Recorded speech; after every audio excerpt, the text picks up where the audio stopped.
D3 exercise 1 है, question number 4, solve the following equation. But अब यहाँ पे प्रॉब्लम ये है हमारे पास कि एक्स स्क्वायर प्लस 2x और -5, कोई दो ऐसे नंबर बताइए जिन्हें मल्टीप्लाई करूँ तो 5 है, माइनस करूँ तो 2 आना चाहिए।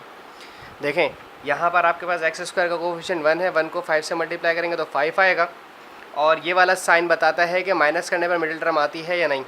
हम अभी मिडिल टर्म ब्रेक करने की कोशिश कर रहे हैं। जब आपका भी 5 1 5 होता है, आप माइनस करने पर 2 तो कभी भी नहीं आ सकता, क्योंकि अगर आप 5 में से 1 माइनस करेंगे तो 4 बचेगा, यानी कि यहाँ मिडिल टर्म तो ब्रेक हो नहीं रही है। देखें जब कभी मिडिल टर्म ब्रेक नहीं होती तब हम वहाँ पे दो तरीके इस्तेमाल करते हैं। एक तो आता है क्वाड्रेटिक इक्वेशन, लेकिन अभी स्टूडेंट्स आपको क्वाड्रेटिक इक्वेशन नहीं सिखाया गया, वो हम फर्दर नेक्स्ट वीडियो में आपको क्वाड्रेटिक इक्वेशन सिखाएंगे। अभी हम आपको कंप्लीटिंग द स्क्वायर सिखा रहे हैं। वैसे एक कंडीशन रिक्वायर्ड नहीं होती है कि आपको कौन सा सवाल कंप्लीट इस्तेमाल करना है, कौन सा मेथड इस्तेमाल करना है। आप फैक्टराइजेशन इस्तेमाल कर सकते हैं, मिडिल टर्म ब्रेकिंग कर सकते हैं, आप क्वाड्रेटिक लगा सकते हैं, आप कंप्लीटिंग द स्क्वायर कर सकते हैं। कंडीशन बस ये होती है कि अगर आपको वैसे सारे आने चाहिए मेथड्स, क्योंकि कुछ भी पूछा जा सकता है। वैसे मोस्टली वो ज़्यादातर क्वाड्रेटिक इक्वेशन का ही पूछता है, लेकिन अगर कभी कंप्लीटिंग द स्क्वायर पूछ लिया तो लिहाजा हमें सबसे पहले 2-3 कंडीशंस होती हैं, जैसे हमने अपनी प्रीवियसली वीडियोस में ये बात बताई थी कि हम आने वाली वीडियो में जो कंप्लीटिंग द स्क्वायर के कॉन्सेप्ट्स हैं वो बताएंगे हम आपको। ये -5 है, वहाँ जाकर पॉजिटिव करें सबसे पहले। अब ये पॉजिटिव हो नेगेटिव हो इससे हमें कोई गर्ज नहीं है, यहाँ पर सिर्फ एक्स स्क्वायर और एक्स वाली टर्म होनी चाहिए। दूसरी बात, सबसे पहले आपने कांस्टेंट वहाँ भेज दिया अगरचे है।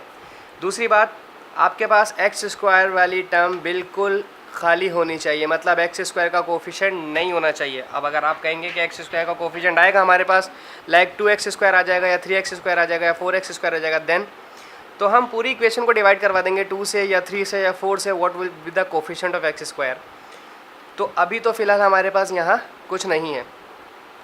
अब आपने ब्रैकेट्स बनानी है, यानी कि मैं ऐसे समझा सकता हूँ आपको, आपने x square plus 2x plus यहाँ पर आपने कुछ स्क्वायर लेना है ऐड में, और यहाँ पर भी आपने कुछ ऐड करना है, वो स्क्वायर वाली टर्म। दोनों तरफ कोई स्क्वायर वाली टर्म ऐड होंगी। अब ये स्क्वायर वाली टर्म क्या होंगी, ये x के कोफिशिएंट को 2 से डिवाइड करवाएंगे। ये जो x का कोफिशिएंट है इसको 2 से डिवाइड करवाएंगे। अब x का कोफिशिएंट है 2, अब x का कोफिशिएंट 2 है तो आप कह सकते थे कि भाई जनाब आप 1 करवा सकते थे। ये कॉन्सेप्ट बताना बहुत ज़रूरी है कि आपने x के कोफिशिएंट को 2 से डिवाइड करवाना है, उसका स्क्वायर लेना है और दोनों तरफ ऐड करना है। ये आपका फॉर्मूला बनेगा। अब यहाँ x का कोफिशिएंट 2 है, 9 भी हो सकता है, 5 भी हो सकता है, 6 भी हो सकता है, स्क्वायर रूट में भी हो सकता है, कोई फ्रैक्शन भी हो सकता है, 1/2x भी हो सकता है, ये 2/5 भी हो सकता है। जैसे मैंने कहा कि अगर एक्स स्क्वायर का कोई कोफिशिएंट आएगा, जब इसको अगर डिवाइड कराएंगे तो यहाँ हो सकता है 5/3 आ सकता है, हो सकता है यहाँ पे 2/7 आ सकता है, तो फिर 2/7 को ही डिवाइड करवाएंगे। उसकी कंडीशन दूसरी है, आसान है। वैसे तो ये बिगनर्स के लिए बिल्कुल डिटेल में समझाई जा रही है बात। अब देखें, अब ब्रैकेट्स बनाएं आप अपनी, ये बना a स्क्वायर प्लस 2, इसको तो काट के 1 कर दीजिए, इसको भी कैंसिल करके 1 कर दीजिए, क्योंकि दोनों तरफ ही आपका 1 बन जाएगा।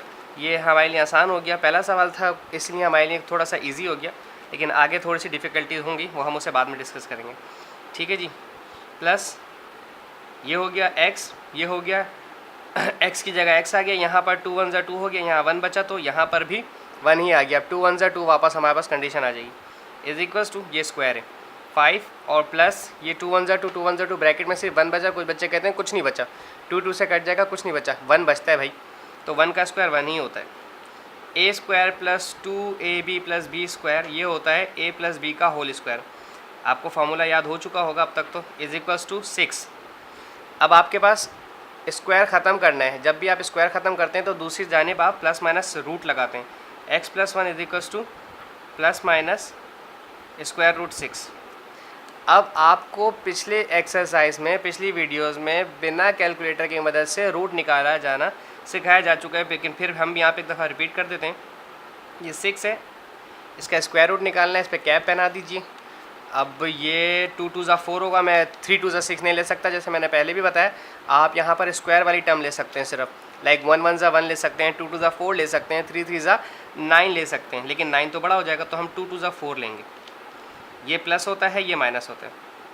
6 में से 4 माइनस हुआ, 2 बचा, 2 और 2 प्लस होकर 4 हो गया। इन दोनों में से एक कॉमन लेके ऊपर लगा देते हैं, पॉइंट लगाएंगे। पॉइंट लगाने की वजह से हम हमेशा एक ज़ीरो बढ़ाते हैं, लेकिन ये पॉजिटिव स्क्वायर रूट है इसलिए इसमें 2 ज़ीरो बढ़ते हैं। अब आपके पास आ गया 4। अब 4 के साथ आपने नंबर लेना है 1 या 2 या 3 या 4।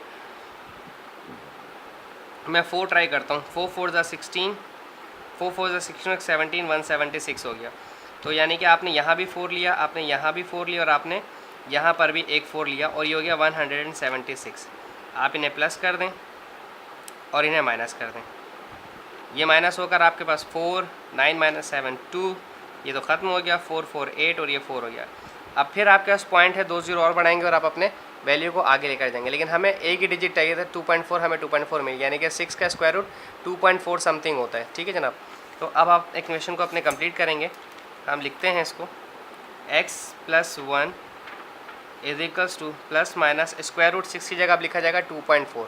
ठीक है। अब ये +1 वहाँ जाके 2 दफ़ा लिखा जाएगा। Here x + 1 = plus 2.4। ये प्लस वहाँ जाके नेगेटिव हो जाएगा 2.4 से।